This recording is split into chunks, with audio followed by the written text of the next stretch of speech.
오늘 주님이 나와 함께 하십니다. 이 시간 저에게 말씀하실 것입니다. 그 말씀대로 될 것입니다. 그 말씀대로 살겠습니다. 할렐루야. 오늘 말씀이 우리 영혼의 귀한 또 생명이 되기를 축복합니다. 사람이 떡으로만 사는 것이 아니라 오직 하나님의 입에서 나오는 말씀으로 사는 것인데, 말씀이 육신이 되셔서 이제 우리가 예수님을 먹고 마시면 영혼이 살 줄로 믿습니다. 아멘 안 하셔도 믿습니다. 우리가 신앙생활하면서 참 해야 될 것도 많고 배워야 될 것도 참 많은 것 같아요. 사실 교회에서 성경 공부를 한다고 하지만 우리는 지금 제대로 하지도 못하고 있고, 하지만 다른 종교에 비하면 하는 것도 아니죠. 그렇죠? 불교도 그냥 1년에 몇 번 가는 분들이 아니라 정말 불심이 좋은 분들은 불교도 우리 그 교회에서 하는 제자 훈련을 가지고 제자 훈련을 해요. 불경 이렇게 공부를 해요. 얼마나 체계적으로 잘하는지 모르고, 천주교에서도 요즘에 성경 공부를 잘 가르치더라고요. 이단들은 말할 것도 없죠. 그런 거에 비하면 우리는 아무것도 아닙니다.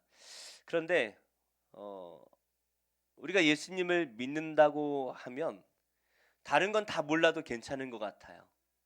성경 공부를 다 안 해도 괜찮습니다. 하나만 알면 돼요. 뭡니까? 바로 복음이라는 거예요. 복음.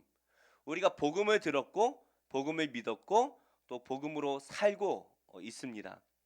그래서 신앙생활에서 복음이 가장 중요하다, 복음이 알파와 오메가다라는 것을 우리가 부인할 수 있는 사람은 없을 거예요. 하지만 막상 이 복음에 대해서 설명을 해봐라 라고 하면 설명하기가 참 난감합니다. 사랑이라는 것을 우리가 설명하려면 사랑 맨날 말하는데도 사랑이 뭔지 이렇게 설명하려면 어렵잖아요. 복음도 마찬가지인 것 같아요. 10년, 20년을 다니고 성경 공부를 체계적으로 다 하고 제자 훈련을 마쳤는데도 막상 복음이 무엇입니까? 라고 물어보면 복음 글쎄요, 예수님께서 이 땅에 오셔서 맞나요? 이렇게 좀 어려운 것 같아요. 그래서 이 복음을 모두에게 적용할 수 있는 한마디로 복음을 말한다라는 것은 쉬운 일이 거의 불가능할 것 같아요. 하지만 이 복음이 무엇인지에 대해서 우리가 계속해서 묵상을 하고 있는데, 분명한 것은 이 복음이 예수 그리스도와 밀접하게 관련이 되어 있다라는 것이죠. 우리 마가복음 1장 1절을 한번 같이 읽어볼까요? 시작. 하나님의 아들 예수 그리스도의 복음의 시작이라. 이 예수 그리스도의 복음, 즉 복음이라는 것은 예수 그리스도께서 우리에게 주신 것이다. 예수 그리스도 안에 있는 것이다. 예수님께서 우리에게 주신 그 예수님의 것이다 라는 것을 우리가 알 수가 있습니다. 예수님께서 직접 우리에게 복음을 전해 주셨죠. 그래서 우리가 묵상하고 있는 이 복음서의 모든 내용이 바로 우리가 믿어야 될 복음의 말씀이라는 것입니다. 그래서 좀 성경 공부 교재를 예수님이 우리에게 좀 주셨으면 좋겠다라는 생각을 항상 하는데, 저는 그럴 필요가 없다고 봐요. 그냥 복음서를 묵상하면 돼요. 지난주에 한 청년이 그 엄마가 전화가 와가지고 제 아들이 교리 공부를 너무 배워보고 싶어해요. 다른 교회에서 하는데 너무 이렇게 쉬워서 좀 어렵게 교리 공부를 좀 빡시게 배워보고 싶어 한다라고 해서 그럼 보내세요. 그 약속을 잡고 만났는데, 제가 그 청년에게 그렇게 말했습니다. 교리라는 것이 중요하지만 또 신학자들이 반드시 이것을 완성해야 되고 목사님들이 이것을 배워야 되지만 나는 교리가 말씀은 아니라고 생각한다. 저는 그렇게 말을 했어요. 교리가 성경이 아니고 교리가 예수가 아니에요. 그렇죠? 우리 인간의 이성을 가지고 성경을 구조적으로 나누어 놓은 그런 틀을 만들었을 뿐이지 이 교리가 우리의 복음이 아닙니다. 그래서 저는 만약에 이 성경 공부를 하고 싶다면 차라리 마태복음부터 요한복음까지 계속 읽어가면서 함께 공부하면 훨씬 더 유익할 거라 믿어요. 그래서 우리가 복음 그 자체를 우리가 배워야 되는데 자꾸 복음이 아닌 다른 것을 배우다 보니까 자꾸 바리새인이 되고 사두개인이 되는 것은 아닌가, 교리 안에 하나님을 가두어두는 것은 아닌가, 그렇게 생각이 되어집니다. 그래서 복음서를 보면 우리가 하나님 교리는 자꾸 뭔가를 가두는 느낌이 들지만 이 복음서를 보면 너무나 크신 하나님 아닙니까? 끝이 없어요. 하나님의 끝은 어디일까? 하나님의 능력은 어디까지 닿을까? 뭐 끝을 볼 수가 없어요. 뭐든 하실 수 있는 분 아니겠습니까? 그래서 이 복음이라는 것은 복음서에 기록된 예수 그리스도의 삶 전체와 그분이 우리에게 주신 말씀이다라고 저는 생각을 합니다. 그러니까 예수님께서 이 땅에 오시면서부터 우리에게 삶으로 보여주신 모든 그의 삶, 태어나시면서부터 죽으시고 부활하시고 승천하시기까지의 그 모든 삶과 그분이 이 땅에 오시면서부터 외치셨던 그 복음의 하나님 나라의 복음의 말씀으로부터 시작하여 승천하시면서 제자들에게 알려주셨던 그 말씀까지, 그 모든 것이 다 복음이다라고 생각을 합니다. 그러면 복음을 알기 위해서는 복음서를 다 외워야 하는 겁니까? 다 알아야 되는 겁니까? 공부해야 됩니까? 그래서 실제로 이 복음서를 달달 외우시는 권사님을 제가 봤습니다. 그냥 마태복음 1장 1절 해가지고 달달달 외우세요. 그 많은 족보와 어려운 이름들을 다 외우시더라고요. 존경스러워요. 그런데 뭐 그렇게 다 알아야 됩니까? 뭐 맞는 말씀이기도 하고 또 틀린 말이기도 합니다. 왜냐하면 이 복음서 자체가 전체가 다 예수 그리스도에 대한 말씀이니까 우리가 다 알아야 되죠. 공부를 해야 됩니다. 말씀을 묵상해야 됩니다. 그러나 이 복음서를 살펴보면 예수님께서 우리에게 하나님 나라에 대한 말씀을 주셨죠. 하나님 나라는 무엇과 같다라고 해서 수많은 이 비유를 가지고 하나님 나라에 대해서 알려주셨어요. 그리고 또 예수님께서 수많은 표적을 보여주시면서 내가 메시아다라는 사실을 우리에게 보여주셨어요. 그러니까 이 많은 표적들이 하나의 의미를 우리에게 전달하고 있습니다. 무엇입니까?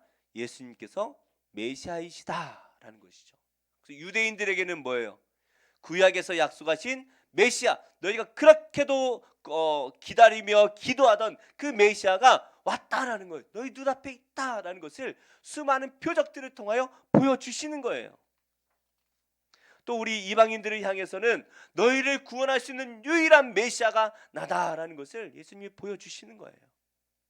그래서 복음서에 보면 많은 사람들이 예수님의 표적을 경험했습니다. 귀신 들린 사람을 가족들이 데리고 와서 수없이 많은 귀신 들린 사람들이 다 고침을 받지 않습니까?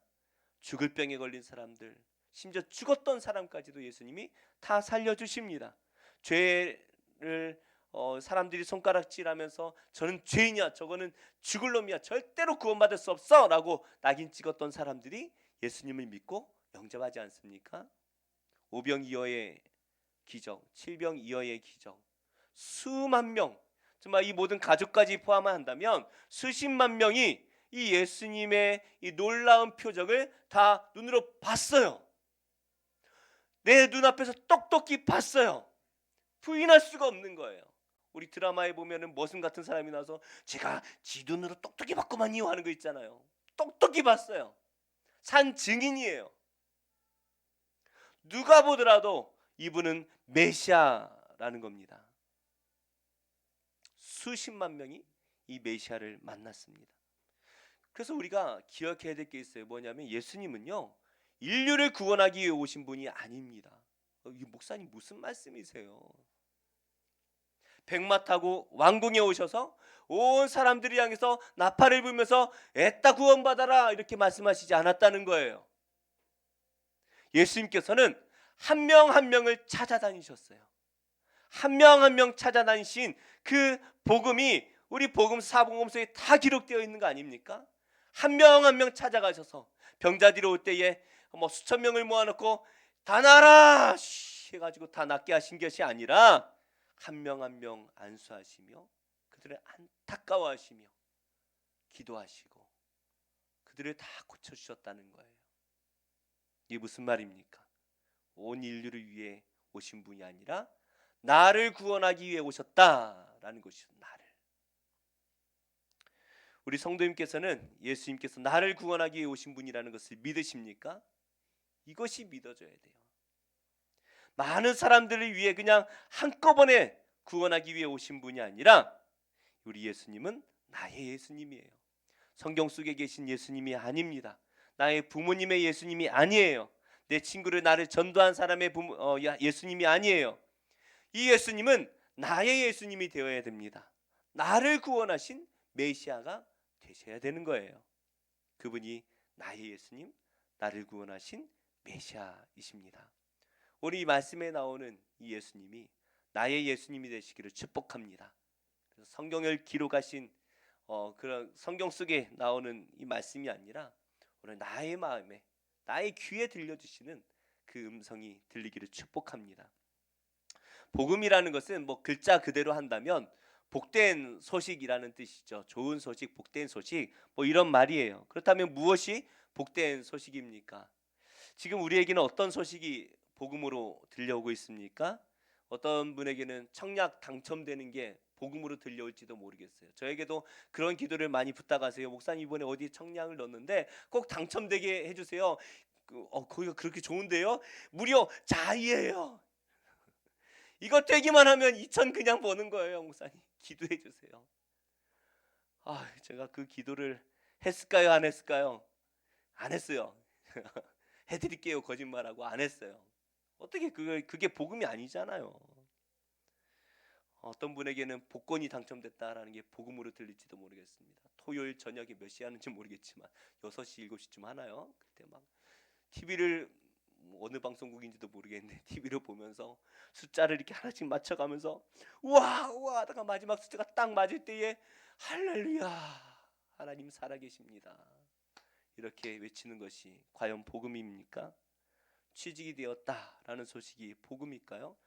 제 아내가 이번에 취직이 돼가지고 전혀 생각지도 그냥 취직을 하려고 넣은 게 아니라 그냥 하도 이력서를 넣으라고 정부에서 압박을 해서 이렇게 넣은 것 같은데 됐어요. 그래가지고 저도 제 아내가 일을 하기를 바랬는데 물질적인 게 아니라 좀 나가서 자꾸 일을 해야 좀 시야도 넓어지고 좀 이렇게 좋은 것 같아요. 제 생각에는. 그래도 또 막상 취직이 되니까 걱정이 많이 되죠. 아이들은 뭐 어찌 됐든 제가 어떻게 하면 되는데 그냥 딸 어디 직장 보내는 느낌인 것 같아요. 안 돼 보이고 아침에 일찍 일 나가는 모습도 안 돼 보이고 퇴근해서 씩씩하게는 들어오는데 좀 안 돼 보여요. 제 마음에. 그래서 남편을 잘못 만나서 고생을 하나라는 생각도 들고 어찌됐든 취직이 되었다라는 소식을 듣고 참 정말 반반이었던 것 같아요. 좋은 마음이 반이었고 대단하네 이런 마음도 들고 또 안 된 마음도 들고 어찌되었든 요즘 청년들의 꿈이 취직 아니겠습니까? 참 어려운 것 같아요. 직장을 구하는 게 참 어렵죠.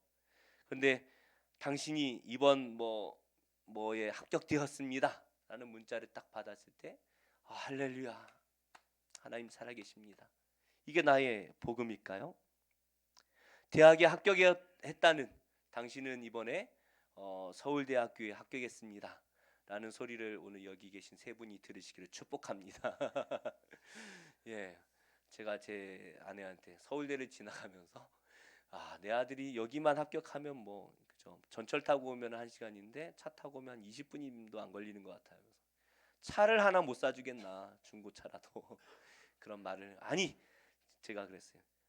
내가 매일 등하교를 시켜줄 수도 있다. 그런 말을 했었는데 그게 우리의 복음일까요? 기쁘겠죠. 얼마나 기쁘겠어요. 그러나 그것이 복음은 아니라는 거예요. 만약 그런 것이 복음이라면 우리는 교회로 올 필요가 없습니다. 돈을 잘 벌게 해주는 컨설팅 회사로 가야 되겠죠. 요즘 저한테 매일마다 문자가 오는 곳이 하나 있어요. 번호가 계속 바뀌면서 매일마다 제가 스팸은 다 차단시킨다고 노력을 하는데도 어떻게 그걸 뚫고 이게 문자를 보내는지 400만 원만 투자하면 월수익 1000%를 보장하겠다라고 알려줘서 이렇게만 되면 누가 가난하게 살까? 그렇죠? 다 사기입니다.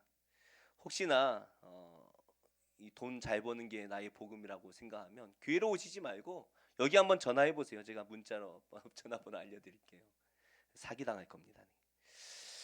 또 좋은 대학에 가는 것이 우리의 복음이라면 그냥 돈 열심히 벌어서 내 자녀를 비싼 고액 과외를 시키거나 비싼 학원에 보내면 좋은 대학 가요. 교회는 그런 것을 주는 곳이 아닙니다. 복음은 그런 것이 아니에요. 그게 나쁘다는 게 아닙니다. 하찮다는 게 아니에요. 그러나 그것이 복음이 아니라는 거예요. 예수님께서는 이 자신을 따라오는 제자들을 향해서, 사람들을 향해서 뭐라고 말씀하십니까? 너 정말 나를 따르기를 원한다면 너의 재산을 다 팔아서 가난한 사람들에게 나누어 주고 그 다음에 나를 따라오라 말씀하시는 거예요. 이런 예수님의 음성에 어떻게 반응을 하시겠습니까? 내가 아는 예수님 아닌데? 내가 바라는 예수님이 아닌데? 우리 예수님 믿으면 부자 만들어준다고 하셨는데, 잘 살게 해주신다고 하셨는데, 내가 그냥 예배 잘 드리고 11조만 잘 하면 그냥 부자 되게 해주신다는데 다 팔고 나를 따라오라고요? 자기 십자가를 짊어지고 나를 따라오라고요? 예수님, 저는 그런 예수님은 원하지 않아요. 그렇게 돌아갔던 부자 청년과 같지 않을까요? 어쩌면 우리는 이 바리새인과 사두개인과 같이 성경 속의 예수님을 거절하고 있을지도 모르겠습니다. 내가 원하는 예수님을 만들어가고 내가 원하는 예수님을 믿고 있는 것은 아닌가 생각이 듭니다. 우리 14절 말씀을 우리 한번 같이 읽어보겠습니다. 14절입니다. 시작. 제자들이 떡 가져오기를 잊었음에 배에 떡 한 개밖에 그들에게 없더라. 예수님께서 칠병이어의 기적을 행하시고 7광주리가 남았습니다. 7광주리, 바구니 그죠? 12바구니가 남았죠. 오병이어 때는. 근데 바구니는 우리가 이제 시장 바구니 그런 게 바구니라면, 이 광주리는 건어물 같은 거 말릴 때 쓰는 이 넓은 이 광주리를 말하는 거예요. 7개의 광주리가 남았으니까 그 안에 얼마나 많은 빵이 담길 수 있는지 광주리 크기에 따라 좀 다르겠지만 많이 남았을 것 같아요. 근데 그것을 그냥 두고 왔습니다. 깜빡한 건지 예수님이 급히 떠나자 해서 이제 급하게 온 건지 모르겠지만, 그걸 놓고 이제 먼 길을 왔고 바리새인들과 논쟁을 하고 이제 배를 타고 다시 이제 건너가는 길이에요. 그러니 자연스럽게 시간이 지났으니까 배가 고플 거예요. 문제는 이 7광주리를 그냥 두고 오면서 배에는 빵이 몇 개 남았습니까? 하나밖에 남지 않았다는 거죠. 지금 12명의 예수님까지 최소 13명이 이 배에 타고 있을 거예요. 근데 빵이 하나 남았어요. 누구 코에 붙일 수가 있겠습니까? 제자들 사이에 큰일 났다. 먹을 게 없다. 우리 먹을 거 중요하잖아요. 그죠? 여행 가는데 배고프면 큰일 나요. 그래서 화가 나요. 먹을 거 준비 안 하면. 근데 먹을 게 없다. 큰일 났다. 이 말을 제자들 사이에서 이제 오고 가고 있는데, 예수님께서 그걸 아시고 15절에 이렇게 말씀을 하시죠. 함께 읽어볼까요? 시작. 예수께서 경고하여 이르시되 삼가 바리새인들의 누룩과 헤롯의 누룩을 주의하라 하시니. 지금 먹을 것이 없어가지고 지금 제자들끼리 광야에 빵을 두고 와서 이거 어떻게 하지? 빵이 하나밖에 없네 이렇게 말하고 있는데 예수님 뭐라고 말씀하세요? 바리새인과 헤롯의 누룩을 주의하라 말씀하시는 거예요. 지금 빵이 없어서 걱정하고 있는 제자들에게 바리새인과 헤롯의 누룩을 주의해 이렇게 말씀을 하세요. 이게 무슨 말입니까? 도대체 바리새인과 헤롯의 누룩이라는 것은 무슨 말이에요? 헤롯은 또 갑자기 왜 뚱딴지맞게 등장을 했을까요? 마태복음 16장 6절에 보면 바리새인과 사두개인의 누룩을 주의하라 라고 말씀을 하십니다. 그렇다면 이 헤롯과 사두개인, 마가복음에서는 바리새인과 헤롯이라고 했는데 마태복음에서는 바리새인과 사두개인이라고 했으면 이 헤롯과 사두개인은 같은 말인가? 도대체 무슨 말입니까? 누룩은 또 뭘 의미하는 겁니까? 제자들이 좀 혼란이 왔던 것 같아요. 누룩이라는 건 우리가 잘 아는 효소죠. 이스트. 빵 만들 때 반죽에 이렇게 넣으면 그게 이제 시간이 지나면 부풀어 오르지 않습니까? 거기다 이제 열을 가해서 빵을 구우면 이제 훨씬 더 부풀어 오르죠. 그래서 예수님이 지금 제자들 사이에서 우리가 지금 빵 하나밖에 없어 큰일 났어 이러고 있는데 예수님이 누룩을 조심해. 지금 누룩에 대해서 말씀하시니까 제자들이 못 알아들어요. 16절을 우리 한번 같이 읽어볼까요? 시작. 제자들이 서로 수군거리기를 이는 우리에게 떡이 없음이로다 하거늘. 예수님께서 바리새인의 누룩과 헤롯의 누룩, 사두개인의 누룩을 주의하라 라고 말씀하시니까 제자들이 떡을 안 챙겼다고 화가 나셨구나. 참 단순하죠. 그죠? 여기 말씀 16절 말씀 보니까 머리를 맞대고 수근거리고 있는 거. 12명의 제자들이 지금 되지도 않는 머리를 지금 서로 막 이렇게 맞대고서는 도대체 이 바리새인의 누룩과 이 헤롯의 누룩이 뭘까 토론을 하는 거예요. 우리 말씀엔 수군거리다라고 이 번역이 되어 있는데 마태복음 말씀에 보면 논의하다라고 번역을 했어요. 제가 논의하다랑 수군거리다 뭐가 다를까 하고 원어를 이렇게 찾아봤더니 원어가 똑같은 단어예요. 똑같은 단어를 앞에서는 논의하다, 우리 마가복음에서는 토론하다라고 이제 번역을 수군거리다라고 번역을 했더라고요. 똑같은 단어예요. 그러니까 이 단어가 원래는 무슨 뜻이냐면 말 그대로 논의하다, 토론하다라는 뜻이에요. 그러니까 예수님의 말씀을 못 알아들으니까 12명의 제자들이 머리를 지금 맞대고 이게 무슨 말일까? 예수님이 바리새인의 누룩과 헤롯의 누룩을 주의하라고 하시는데 이 누룩은 뭐고 어떻게 왜 이런 말씀을 하실까? 토론하다가 내린 결론이 뭐라고요? 빵을 안 챙겼다고 화가 나셨구나. 배가 고프신데 시장 하신데 도대체 여행을 하면서 빵도 안 챙겨와 이렇게 화가 나신 거구나. 그렇게 결론을 맺는 거예요. 너무나 1차원적인 사고방식 아닙니까? 근데 그 제자들이 토론하는 것을 예수님이 옆에서 이렇게 지켜보셨는지 아니면 예수님 그 마음에 또 다 꿰뚫어 보시니까 그 마음을 아셨는지 다시 혼내십니다. 우리 17절 한번 같이 읽어볼까요? 17절 시작. 예수께서 아시고 이르시되 너희가 어찌 떡이 없으므로 수군거리느냐 아직도 알지 못하며 깨닫지 못하느냐 너희 마음이 둔하냐. 예수님께서 제자들이 향해서 너희가 지금까지 하루 이틀 날 따라다닌 게 아니고 지금까지 나를 따라다니면서도 내가 했던 말이 도대체 무슨 말인지 깨닫지를 못하느냐, 왜 이렇게 마음이 둔하냐라고 혼내고 계신 거예요. 마음이 둔하다라는 것은 단단하다라는 뜻이에요. 단단하다. 땅이 단단하게 굳으면 어떻게 돼요? 갈아엎어야죠. 갈아엎어야죠. 그게 제자 훈련이에요. 예수님께서 제자들을 데리고 3년 동안 제자 훈련을 시키신 목적이 뭡니까? 평생을 이 세상의 가치관, 이 종교 지도자들의 가치관을 배워왔던 이 제자들의 그 마음을, 단단해진 마음을 갈아엎으시는 건 아닙니까? 그래서 예수님께서 삶으로 보여주시고 말씀으로 가르치시면서 변화되기를 기대하신 거예요. 교회에서도 제자 훈련할 때 그렇잖아요. 그냥 세상 사람들과 똑같이 생활하다가 이제 내가 예수님 믿으려고 하는데 어떻게 해야 됩니까? 그 훈련을 하는 거예요. 갈아엎는 거예요. 내 시간, TV 보던 나의 시간을, 드라마 보던 나의 시간을, 스포츠를 보던 나의 시간을 이제 예수님을 위해서 큐티를 하고 또 말씀도 묵상하고 성경 공부도 하면서 그렇게 내 삶을 갈아엎는 거예요. 점점 예수 그리스도께 내 삶을 맞춰가는 거예요. 그게 제자 훈련이에요. 그러니까 제자들이 예수님을 수개월 동안 최소 1년 이상을 지금 따라다니면서 제자 훈련을 받고 있는데 그 마음이 얼마나 단단하게 굳어져 있는지 예수님과 함께 다니면서 그 많은 기적과 말씀을 들으면서도 변화가 되지 않는다라는 거예요. 우리도 그렇잖아요. 어려서부터 배워왔던 그 가치관이 잘 바뀌지가 않아요. 제가 예전에도 말씀드렸지만 제 친구 하나가 전도사 생활을 할 때에 아주 전통 있는 유명한, 용산에 있는 유명한 교회예요. 거기 이제 사역을 하는데 당회에 불려가서 장로님들 다 모여 계신데 혼나고 왔다는 거예요. 왜 그러냐 그랬더니 하얀 양말 신었다고.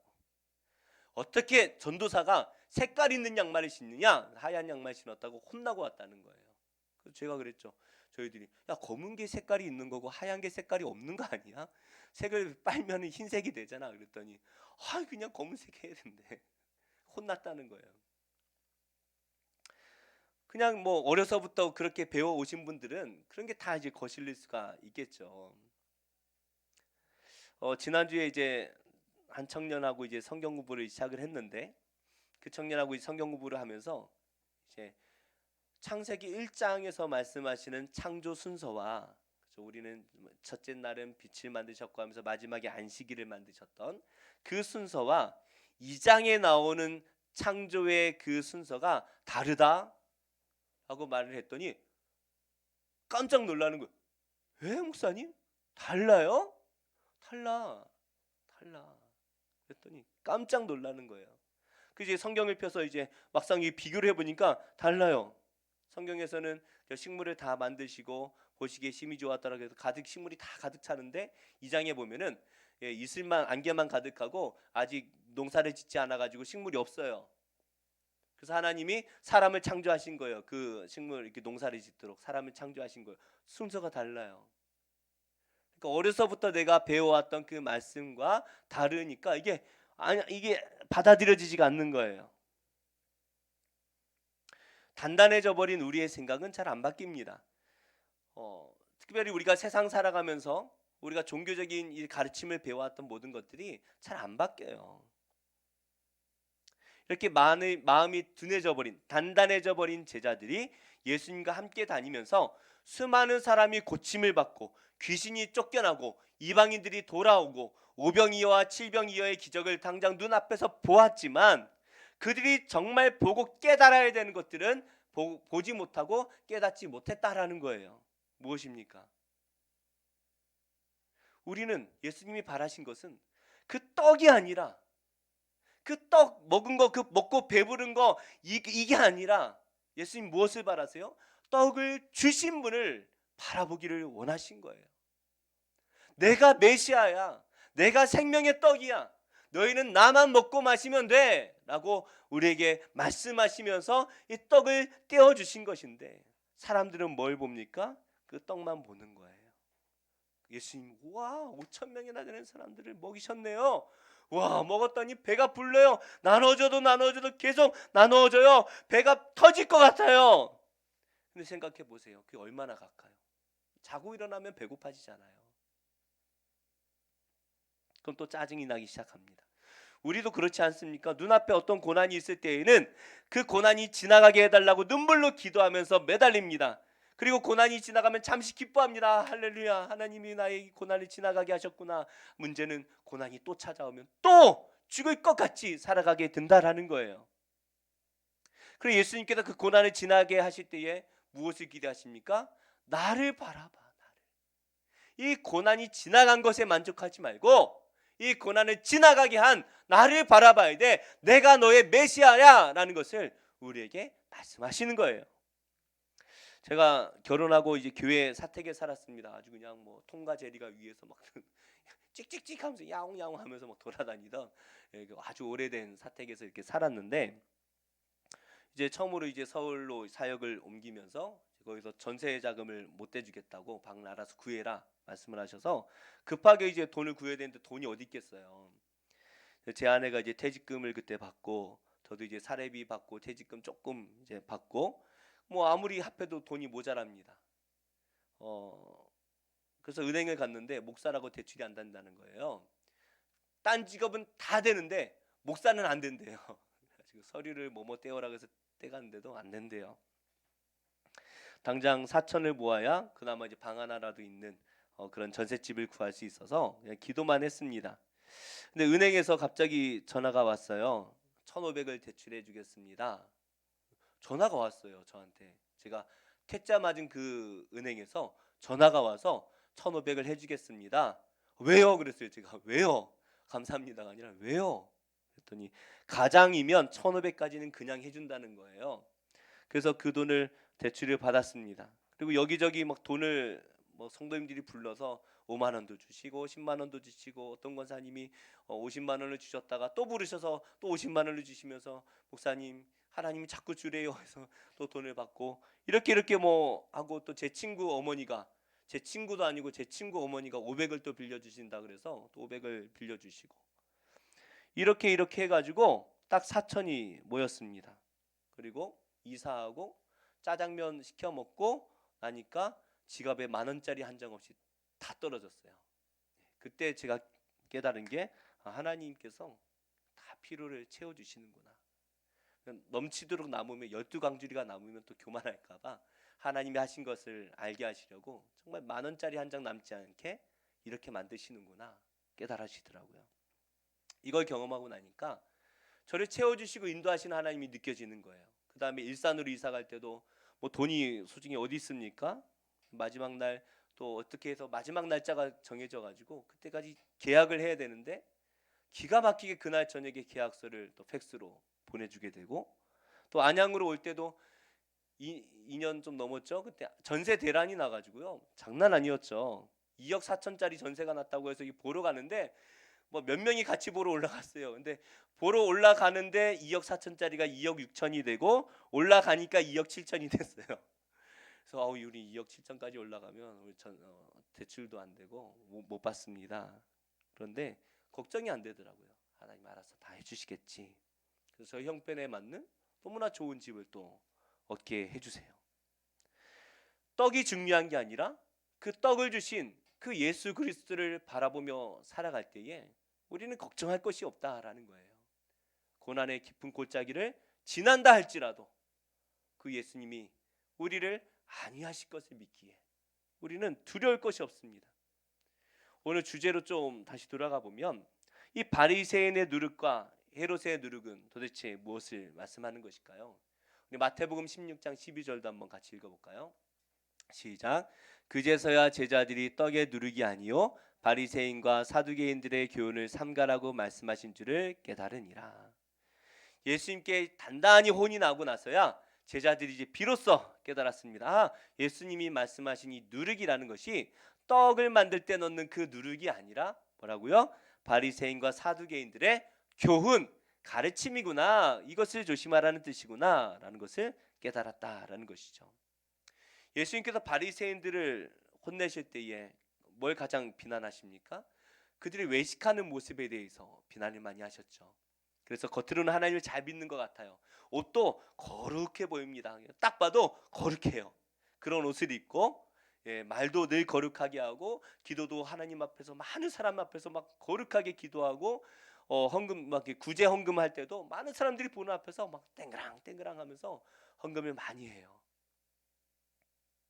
잘 믿는 척합니다. 가난한 사람을 돕는 척합니다. 그렇게 사람들의 존경을 받아요. 그러나 그 속은 하나님을 멀리하고 악한 것으로 가득하다라는 것이에요. 이 시대의 바리새인은 누구일까요? 그런 저와 같은 이제 목사들을 의미하겠죠. 겉으로는 하나님을 잘 전하고 하나님을 잘 믿고 잘 사는 것처럼 말하지만 무엇을 봐야 됩니까? 제 지갑을 보셔야 돼요. 제 지갑이 어디를 향해 열리는가? 제 지갑이 도대체 어디를 향해 열리는가? 그것을 봐야 된다라는 거예요. 수많은 목사님들이 저를 포함해서 하나님의 말씀을 전하지만 착하게 선하게 살아야 된다, 사랑하며 살아야 된다라고 말하지만 이 지갑이 세상을 향해 열리지 않고 나를 향해서만 닫혀져 있다면 그것은 바리새인과 다를 바가 뭐가 있겠습니까? 사두개인들은 어떻습니까? 그들은 제사장입니다. 제사장은 아버지가 제사장이면 아들이 제사장이 되는 세습이 되는 거예요. 그렇게 만드셨어요. 근데 이들은 헤롯과 로마의 권력자들, 그러니까 왕이나 뭐 이렇게 이 권력자들과 이렇게 하나가 되어서 돈과 권력을 가진 부자들이에요. 특별히 이들은 모세 오경만 믿으면서 천사도 믿지 않고 부활도 믿지 않습니다. 그러니까 부활을 믿지 않으니까 죽은 다음의 세상은 아무 의미가 없는 거예요. 그럼 어떻게 해야 됩니까? 하나님 잘 믿어서 이 땅에서 잘 먹고 잘 사는 게 이들의 목적인 거죠. 이게 복이에요. 이 땅에서 잘 먹고 잘 살아야 된다. 권력을 가지고 돈을 많이 벌어서 잘 살아야 된다. 이런 가르침을 하는 거예요. 그러니 부자들이 얼마나 좋아하겠습니까? 이 땅에서 잘 먹고 잘 살아. 하나님 믿어도 부자가 될 수 있구나. 부자도 천국 갈 수 있구나. 부자가 되어야 복을 받은 거구나. 부자들이 이 말씀을 너무나 좋아하는 거예요. 90년대 말에 IMF 경제 위기를 지났죠, 우리가. 여기 태어나지 않은 형제님들도 있지만. 그런데 2000년 초반에 다시 이제 경제가 성장하면서 그때 세상에서 한참 유행했던 말이 웰빙이었습니다. 웰빙. 잘 먹고 잘 살자. 잘 먹고 잘 살자. 건강하게 잘 살자.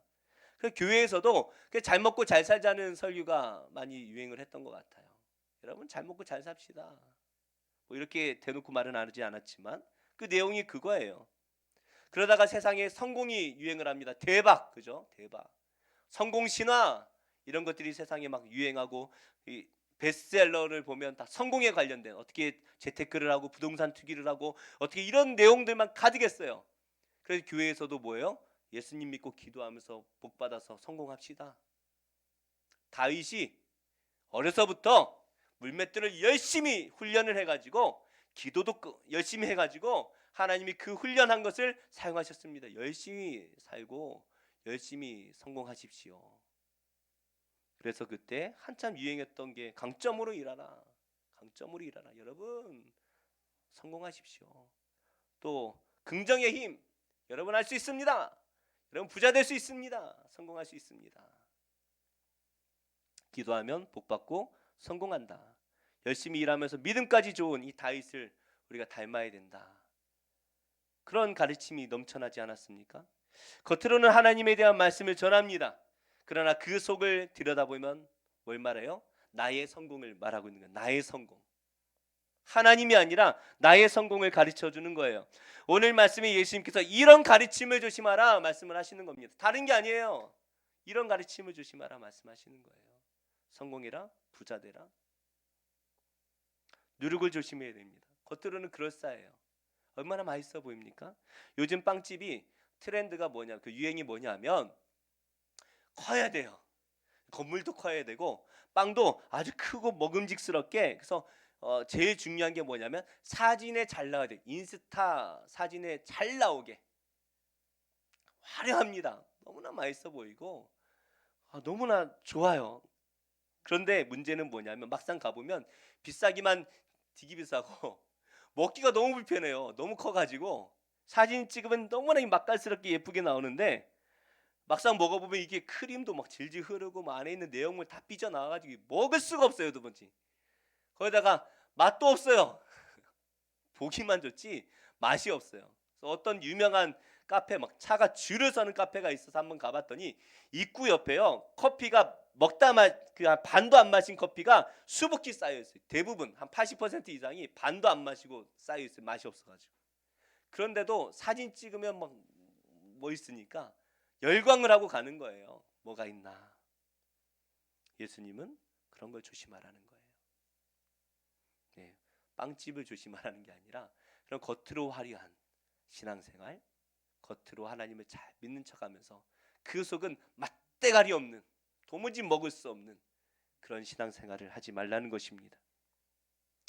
과연 세상 사람들이 바라는 복음으로 가득한 교회, 사람들이 열광하며 성공 가보면 다 막 변호사, 의사, 막 그런 서울대 뭐 스카이 출신으로 가득한 그런 교회, 국회의원이 있고 뭐 서울은 아니겠지만 뭐 시의원, 뭐 시장이 있는 그런 교회, 그래서 그런 교회를 찾아간다면 과연 그것이 복음입니까? 그분들이 나쁘다는 게 아니라 그런 것들을 찾아다니면 그것이 복음입니까? 아니죠. 우리는 어떤 가르침을 따르고 있습니까? 우리는 어떤 복음을 바라고 있습니까?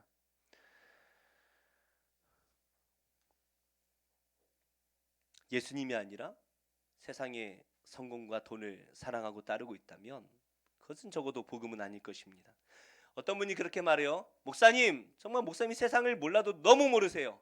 저한테 대놓고 그렇게 말씀하신 분이 있어요. 목사님 세상을 몰라도 너무 모르세요. 돈 많이 벌어서 성공해서 그 돈 가지고 어려운 사람들 나누어주며 살아가는 것, 그것이 더 훌륭한 일 아니겠습니까? 이렇게 성공하는데 얼마나 많은 피눈물이 흘리는지 아십니까? 얼마나 많은 노력이 필요한지 아십니까? 근데 왜 성공을 비난하십니까?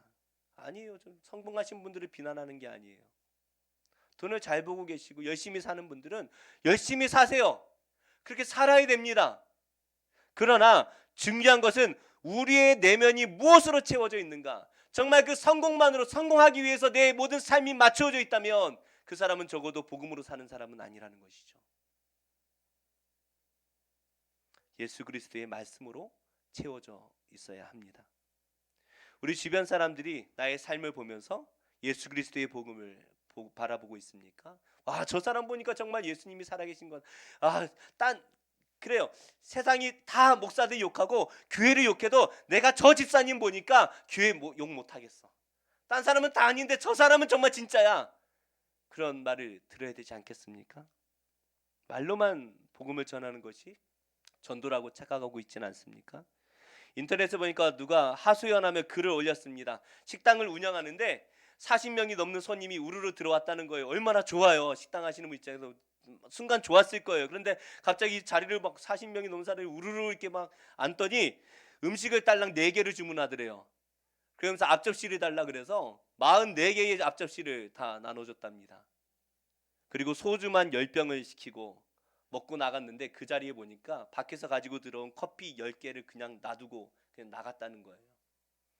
중간에 사장님 우리 소주 10병이나 시켰는데 서비스로 계란말이 4개 정도 줘야 되는 거 아니에요? 그러니까 사장님이 화가 나가지고 째려보니까 아이 농담이에요.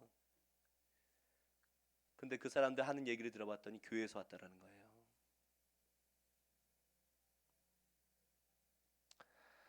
과연 그것이 복음을 전하는 삶일까요? 초대교회에서 사람들이 유대인들과 로마 사람들에게 교회가 엄청난 박해를 받았습니다. 같이 예배를 드렸는데 그 다음 주에 뭐 내일 이렇게 와 보니까 한 명이 사라져 있어요. 그 권사님 어떻게 됐어요? 화형당했어. 또 끌려갔어. 그런 매일매일 그런 고통의 삶을 살아왔어요. 그런데 흑사병이 막 유행하면서 사람들이 막 죽어나가는 거예요. 그 시체를 어떻게 합니까? 길거리에 내다버리는 거죠. 사람들이 길거리에 내다버리고 흑사병 걸린 사람 뭐 가족이 누가 걸리면은 감염되니까 내다버리는 거예요. 사람이 가족이 아픈데 아들이고 부모고 다 내다버리는 거예요. 그래서 막 길거리가 막 시체 썩은 냄새로 막 가득한 겁니다. 누가 그걸 치워주나요? 그런데 하루는 갑자기 점점점 시체가 사라지는 거예요. 그러면서 내다버리면 그 사람 시체가 사라지고 또 아픈 사람 아픈 가족을 내다버리면 또 그 사람도 사라져 있고 이게 무슨 일인가 했더니 박해를 받으면서 숨어있던 성도들이 밤에 몰래 나가서 그 시체들을 다 치워서 장례를 치러주고 그 아파서 버린 그 가족들을 다 데려다가 다 치료를 해주는 거예요. 흑사병은 감염이 되잖아요. 가족도 버린 그 사람들을 데려다가 다 치료를 해주는 거예요. 그러니까 사람들이 로마가 그렇게 박해를 하면서 크리스찬들을 죽이는데도 성도는 교회는 점점 부흥하는 거예요. 그거에 감동을 받아서 정말 하나님이 살아계신가 보다 감동을 받아서 교회가 부흥하는 것입니다. 이게 우리가 따라야 될 누룩 가르침입니다. 세상의 성공과 종교적인 외식이 아니라 예수 그리스도의 십자가를 짊어지고 세상의 빛과 소금으로 살아가는 것, 이것이 예수님께서 우리에게 주신 누룩, 즉 복음이라는 것이죠. 그 예수님께서 우리에게 말씀하십니다. 자기 십자가를 지고 나를 따르라. 너의 성공이 아니라 너의 죽음을 가지고 죽을 각오를 하고 나를 따라오라는 것입니다. 이 오병이어의 말씀은 요한복음에도 잘 기록이 되어 있습니다. 예수님께서 오병이어의 기적을 5천 명을 모아놓고 오병이어를 나눠주시죠. 똑같은 사건을 기록한 거예요. 근데 사람들이 예수님의 떡을 보면서 와, 저분이 정말 메시아구나. 저분만 우리가 붙들면 떡이 계속 나오겠구나. 그래서 그 사람들이요 오병이어를 먹고 어떻게 했냐면 예수님을 잡아서 임금 삼으려고 했어요. 왕으로 삼으려고 했어요. 계속 떡 주세요. 떡 주세요. 굶어 죽진 않겠구나. 떡 주세요. 떡 주세요. 떡 주세요. 예수님을 왕으로 삼으려고 합니다. 떡이 복음이죠. 그 사람들에게. 그러자 예수님께서 그곳을 어떻게 하세요? 떠나버리십니다. 나는 그런 왕이 아니야. 그런데도 예수님을 계속 제자들이 따라와요. 계속 예수님을 따라가요. 그 예수님이 뒤를 돌아보며 제자들, 자기를 따라오는 그 수십 수백 명의 제자들을 향해서 뭐라고 말씀하시냐면 내가 십자가에 못 박혀 죽어야 된다. 내가 생명의 떡이야. 너희는 입에 들어가서 너희 배를 채워주는 그 떡을 복음으로 알고 있지만 아니야. 내가 생명의 떡이야. 너희는 내 가르침을 받아서 나를 따라와야 돼. 그런데 나는 어디로 가냐면 십자가에 달리는 거야. 뭡니까? 너희도 십자가에 달려야 된다라는 말씀을 하시죠. 그러니까 어떻게 돼요? 우리 요한복음 6장 66절부터 한번 같이 읽어볼까요? 시작. 그때부터 그의 제자 중에서 많은 사람이 떠나가고 다니지 아니하더라. 예수께서 12 제자에게 이르시되 너희도 가려느냐? 시몬 베드로가 대답하되 주여 영생의 말씀이 주께 있사오니 우리가 누구에게로 가오리이까? 우리가 주는 하나님의 거룩하신 자이신 줄 믿고 알았사옵나이다. 수많은 사람들이 예수님을 따라가면 다 부자가 될 줄 알았어요. 예수님이 임금이 되면 한 자리 차지할 줄 알았어요. 국회의원도 되고 시의원도 되고 뭔가 한 자리 될 것 같았어요. 예수님 좌의정 우의정 시켜주세요 라고 부탁을 했을 겁니다. 그런데 예수님이 난 죽어야 돼. 너희도 죽어야 돼. 날 따라오려면 십자가를 짊어지고 와! 라고 말씀을 하시자 사람들이 예수님을 다 떠나가요. 심지어 다시는 예수님을 찾아오지 않습니다. 뒤를 돌아보니까 아마 12 제자랑 몇 명만 남아 있었을 것 같아요. 그 12 제자에게 예수님이 물어보십니다. 너희도 가려느냐? 너희도 가려느냐? 그때 베드로가 뭐라고 대답을 해요? 주여, 영생의 말씀이 주께 있사오니 우리가 누구에게로 가오리이까? 영생의 말씀이 주님께 있는데 저희가 세상의 떡으로 돌아갈 수가 있겠습니까? 예수님이 생명의 떡이신 줄로 믿습니다. 그리고 하는 말이 주님이 메시아이신 것을 우리가 믿습니다. 사람들은 바리새인과 그 서기관의 사두개인의 그 누룩을 바라보며 그 떡을 구하고 있지만, 그러나 제자들은 예수님 안에 영생의 말씀이 있고 그 가르침이 우리의 생명인 줄 믿습니다. 사랑하는 성도님들, 왜 이곳에 오셔서 예수님을 믿고 계십니까? 그분이 우리를 부자로 만들어 주시기 때문입니까? 우리 앞에 있는 고난을 피하게 만드시기 때문입니까? 떡을 주시기 때문입니까? 아니면 종교적인 열심입니까? 뭔가 열심히 하나님 믿으면 뭔가 잘 풀릴 것 같은 그런 느낌이 들어서입니까? 그렇지 않습니다. 예수님은 한 번도 그런 바리새인과 서기관의 사두개인의 떡을 우리에게 주신 적이 없으세요. 그런 기도도 하지 마세요. 물론 고난을 위해서는 기도해야 되지만 그런 떡을 그렇게 사랑하지 마세요. 우리는 우리가 만난 예수 그리스도를 바라봐야 됩니다. 왜 우리가 이 자리에 올 수밖에 없습니까? 내가 만난 예수님을 부인할 수 없기 때문에 우리가 이 자리에 있는 것 아니겠습니까? 내가 만난 그 예수님, 옆에 계신 그 권사님이 만난 예수님, 저 집사님이 만난 예수님, 그 예수님만 우리가 바라봐야 됩니다. 그 예수님, 나의 예수님이 계시기에 세상의 것은 다 사라진다 할지라도 저는 그 예수님을 붙들며 살 수밖에 없습니다. 이 복음이 우리 안에 심겨지고 이 복음이 우리 주변에 전해질 때에 천국과 같다라고 말씀하시는 거죠. 예수 그리스도의 복음이 우리 안에서 자라나고 우리 주변에 증거하면서 그것이 막 부풀어 오르는 것이 천국이라고 말씀하세요. 그래서 천국은 마치 여자가 가루 서말 속에 넣은 누룩과 같다라고 말씀하시지 않습니까? 우리 안에 복음이 하나님 나라가 자라서 그 기쁨과 그 세상이 줄 수 없는 돈과 명예와 권력이 줄 수 없는 그 생명, 기쁨이 우리 안에 막 부풀어 올라서 우리 가족과 우리 이웃과 세상 가득 채워나갈 때에 그것이 하나님 나라다라고 말씀하고 있습니다. 이것은 돈으로 되는 것이 아니에요. 이것은 희생으로 되는 것입니다. 십자가를 짊어질 때에만 되는 것입니다. 나의 복음은 무엇입니까? 내가 만난 예수 그리스도, 그분을 붙들며 약한 세상을 승리하는 우리 모두가 되시기를 축복합니다.